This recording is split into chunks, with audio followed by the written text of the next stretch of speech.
What's something that used to be good, but now it's just mediocre? Quality of almost everything. We've gone from repairing what we have to just replacing it when it breaks. It doesn't help that planned obsolescence has become the standard too. Why build it in a way that's reparable when you can just make them buy a new one for 10x more? It depends on the product. Electronics are a great example. If you build a smartphone that'll last 50 years, it'll still end up in the dump in 3 to 5 years because it'll be outdated. Say you got an indestructible TV in 1990. Great, but it's standard definition and can't receive broadcast signals anymore. Furniture is a difficult one. It depends on the style. My great-grandmother had furniture that was built to last. Unfortunately, it was the tacky pink plastic style that was common in the 1950s. No one would want it in their house today. Some might say cars were built to last van in the day. But according to my grandmother, most cars wouldn't last 100,000 miles and would take more work to hold together than what they were worth. Advances in efficiency and safety also make newer cars more desirable. The few classic cars you see today are around simply because someone had the passion and determination to restore them. Hello. Ever notice how some things lose their sparkle over time? Well, I'm curious, what's something that used to be good, but now it's just kinda meh? Drop your answer in the comments below and let's get this conversation going. Clothes. I get fashion changes, but the quality is awful now. Fast fashion has destroyed the longevity of clothing. My parents have clothes that were considered the cheap brand that are 20-30 years old that still hold up. It's so interesting how fashion has changed. I try to buy at thrift stores and get a lot of older clothing. They fit better and they're better made. But also the sizing has changed so much. I fit a size 6/8 in current clothing, but I'm a size 14/16 in vintage. Anti-body shaming movement is to blame.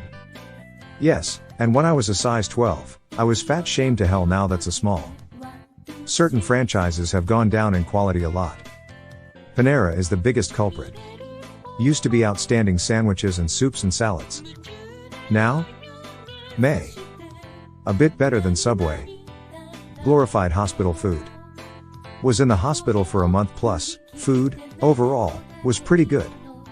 I think it took me about 3 weeks to get entirely through the dinner menu offerings. Not fancy, so no dill béarnaise for my salmon, veggies not sautéed in butter with shallots, no drizzle of anything, but it was well prepared and made with fresh ingredients. Light on the salt and seasoning, because you're in a hospital. People delivering food, got to know them, nice too. I swear they changed the Reese's Peanut Butter Cups recipe. When I was a kid, Reese's Cups were like a gift from the gods. Today, they barely have a taste to me.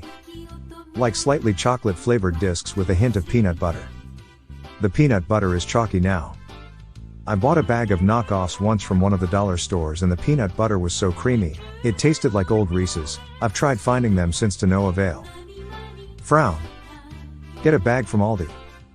Aldi is seriously the best in almost every way. The internet. There were a zillion sites and now there are like 4. The earlier days of the internet were festooned with curiosity and creativity and sharing of knowledge. Now everything is about monetization and shite content farms. Y'all remember StumbleUpon? That shit was awesome back in the day. I loved StumbleUpon. My Reddit before Reddit. Wow, StumbleUpon. When the internet used to surprise me. Man, the internet used to be like a giant buffet of websites, but now it's more like hitting up the corner store for snacks. YouTube before ads. Honestly, most of the internet before advertising became, what feels like, the sole purpose. Back in the day, you could tell if you were on a shady site because the advertisements were everywhere. Now, every site you get on has shady ads. Even the social media sites. Good lord, I watched the NFL highlight reel from a game yesterday and had to sit through 8 commercials. Premium is honestly worth it if you travel a lot and watch YouTube a lot.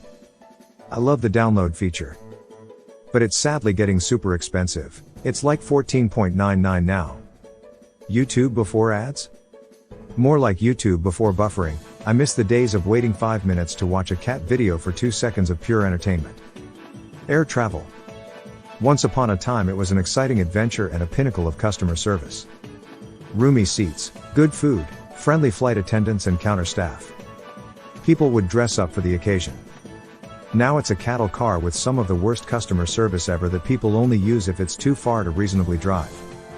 You expect rude and incompetent service, theft from your items, delays, and a reasonably good chance of starring in or filming a viral video involving violence of some kind. It's fallen so far it's unbelievable. I remember mom made us dress nice to fly. Your mom was awesome. Because she didn't want you found dead in ratty clothes. KFC. Shit used to be crisp and clean. Now it's greasy and gross. Fast food in general has just gone drastically downhill. All food options have. Everything I buy at the grocery store goes bad in a few days. Switch to Popeyes. Popeyes used to be much better. The spicy chicken was spicy. Netflix. I want to watch classic movies, but they're just shoveling in wanky Netflix original series and 140-minute action movies. This was bound to happen. Netflix caught lightning in a bottle with its streaming service and proved that an expansive library of low-value second-run TV shows and old movies were far more valuable when aggregated under a single service at a low price. Every major studio, network wanted a piece of the action and started launching their own services with their own IP. To Netflix's credit/business savvy, they knew this was going to happen and pivoted to creating their own IP before their content library was completely decimated. I remember when Netflix announced that 50% of their content would be original with a few years, and it sounded crazy. At the time they just had a few original shows. But turned out that was the necessary move. Netflix, more like Netflix, am I right? I mean, who wants convenient access to a wide variety of entertainment when we can have endless sequels and Adam Sandler movies instead? The internet used to be really interesting about 20 years ago, with smaller websites, personal sites, etc. about all different subjects. Now it just feels like one big advertisement, all controlled by Google. It doesn't seem to be, it is one big advertisement controlled by Google. Climbing Mount Everest. Don't get me wrong, it is no easy task. However, commercial climbing has made the entire thing a circus with people that has no business to be there attempting to summit just because they can afford it. Let's add the fact that Sherpas do most of the heavy lifting, carrying supplies up the mountain, setting up ropes, etc. And on top of that, turning Mount Everest in a garbage dump. The pictures of the insane lines are ridiculous. You literally pass dead bodies on your way up. About 5 people die every year, and most of the time their bodies are left there because it's too dangerous to retrieve a dead body from Everest. If you ever want to see some rich twat about Everest, Spencer Matthews has a documentary about rescuing his deceased brother from Everest. I won't spoil it, but it made me want to scream. How they treat and exploit these Sherpas is disgusting. Taco Bell's Mexican pizza. I wish they still put scallions on them. Frown. But that would reduce their profit by half of a cent. And black olives. Oh shit, I forgot about that. I don't think I've seen either topping since at least '99. Taco Bell's Mexican pizza, the satirical Picasso of fast food, the beloved culinary masterpiece that's now been reduced to a sad, edible imitation. Waves hands around generally at the state of everything in the world. Living. Yup, pretty much. Scrolled down to look for this comment specifically and to upvote it. Five Guys and Chipotle. I ate at Five Guys the other day and thought that maybe I aged out of it. I used to think their burgers were amazing, and this time they were just meh. Their fries are still amazing, but yay, the beef patties have changed for the worse, especially given the price. They were always on the higher side, but now, I'd rather go to the local burger joint on happy hour and pay a couple extra bucks for a beer and better burger. Spot on.